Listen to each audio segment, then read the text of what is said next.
Organiser les Jeux Olympiques, bonne ou mauvaise idée?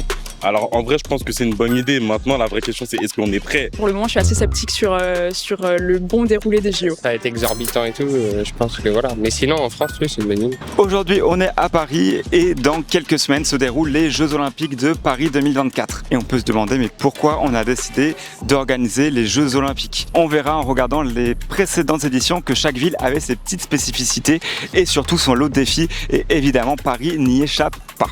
Donc je suis Hugo, vous êtes sur Curious et aujourd'hui on analyse la stratégie de Paris et de la France pour l'organisation des Jeux Olympiques de 2024. Et petite spécificité sur cette vidéo, elle sera en deux parties. Celle-ci, celle que vous regardez là tout de suite, sera consacrée à la préparation des Jeux. Et juste après les Jeux, on fait une deuxième partie pour voir le bilan, voir ce qui a marché, ce qui n'a pas marché et surtout si ça s'est passé comme prévu.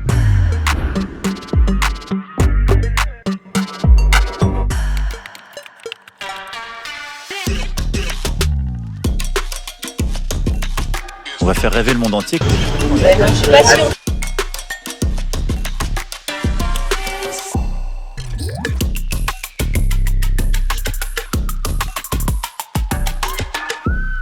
Pas trop vite les amis, parce que pour comprendre les enjeux de Paris 2024, le mieux c'est de regarder les éditions passées, quels étaient leurs échecs et leurs succès.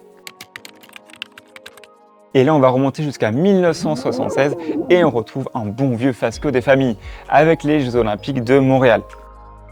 Petite pensée pour nos amis québécois, je sais que vous nous regardez. En soi les Jeux se sont bien déroulés, mais c'est juste que la ville a mis 30 ans pour rembourser ses dettes. La taxe sur le tabac a en partie été mise en place pour rembourser les JO. C'est pour dire quoi. Donc la faute à un maire mégalo qui a vu beaucoup trop grand, notamment pour la construction du méga stade qui était même pas prêt lors des JO. L'ensemble des Jeux avait un budget de base de 30 millions de dollars canadiens, la plupart pour financer ce nouveau stade, mais le coût final sera de 1,5 milliard. Après inflation, corruption, grève, le budget augmente de 720%. Un dépassement jamais égalé depuis, et d'ailleurs on le souhaite à personne. De leur côté, les Jeux d'Athènes s'en sortent un petit peu mieux niveau budget, mais les infrastructures connaissent un destin tragique. En fait, pour pouvoir accueillir les JO de 2004, la Grèce investit énormément pour construire toutes les infrastructures nécessaires.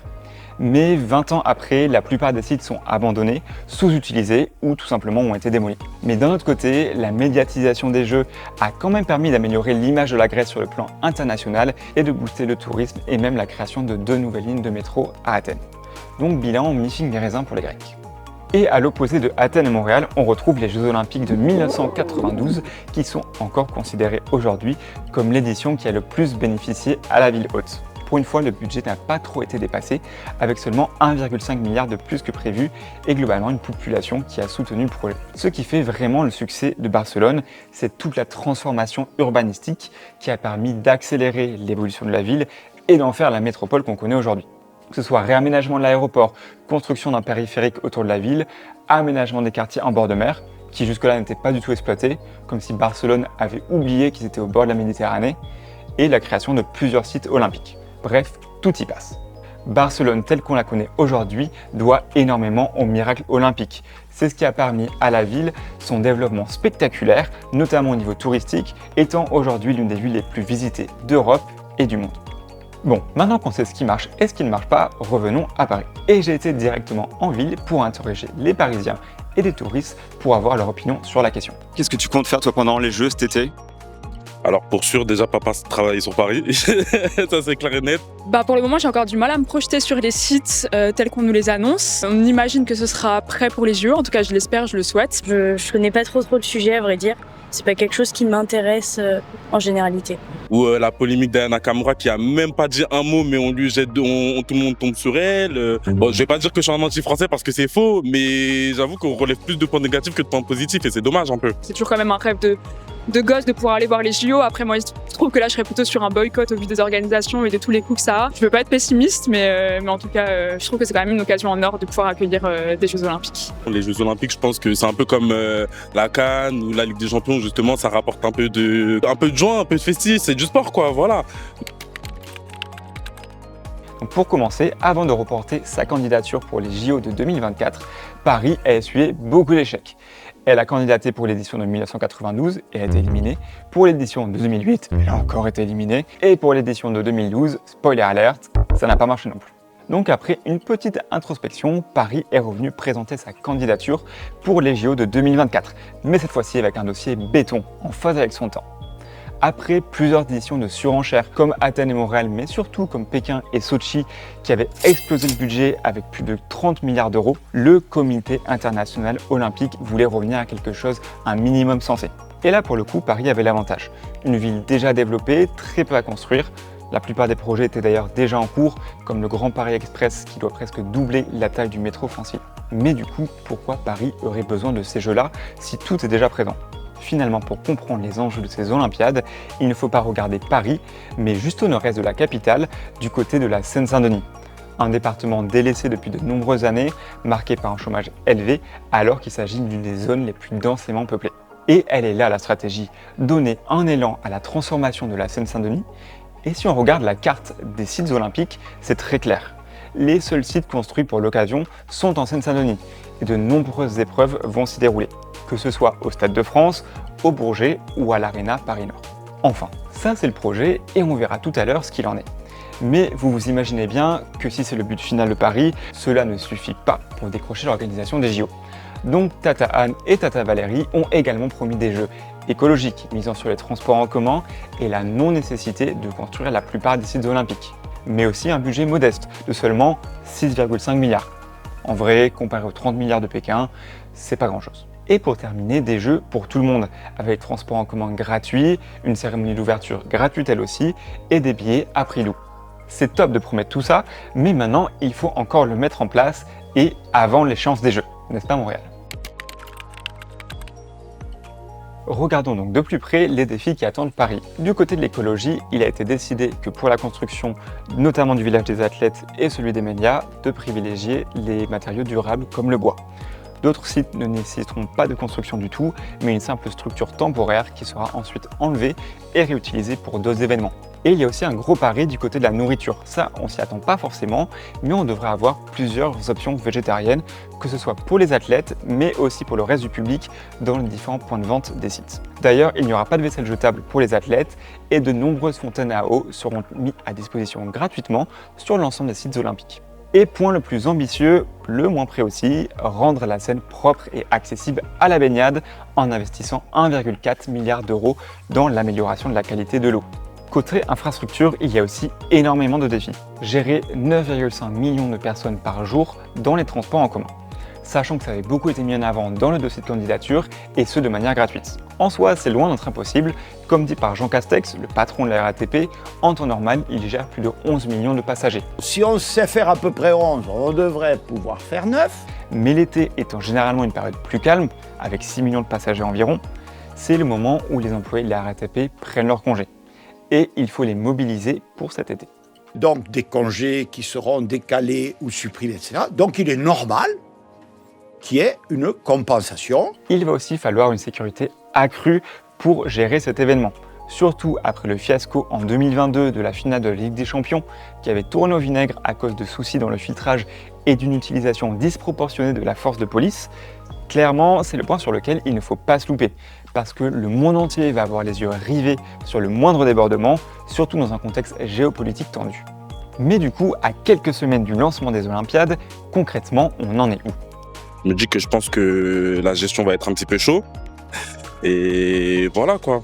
Enfin, forcément, il y aura des malus et bon, comme français on est, forcément ça va remonter sur les réseaux et on va en parler quoi. On voit des installations mais qui n'ont pas l'air encore finies. Pareil à Versailles, j'ai vu que ça a été interrompu pour des raisons de sécurité. Donc voilà, on est quand même à peut-être 1 mois et demi, 2 mois. Quand on voit la Seine qui n'est pas forcément encore prête pour les épreuves qui auront lieu dans l'eau, j'ai le sentiment qu'on ne sera pas encore, qu'on n'est pas prêt et qu'on ne sera pas prêt non plus au moment des JO. Les trucs de la Seine, à mon avis, ça sera pas prêt pour qu'ils s'y baignent, mais on verra bien. En soi, je sais que là, moi, mes collègues, ils sont potentiellement prêts, ils ont déjà anticipé les embauches.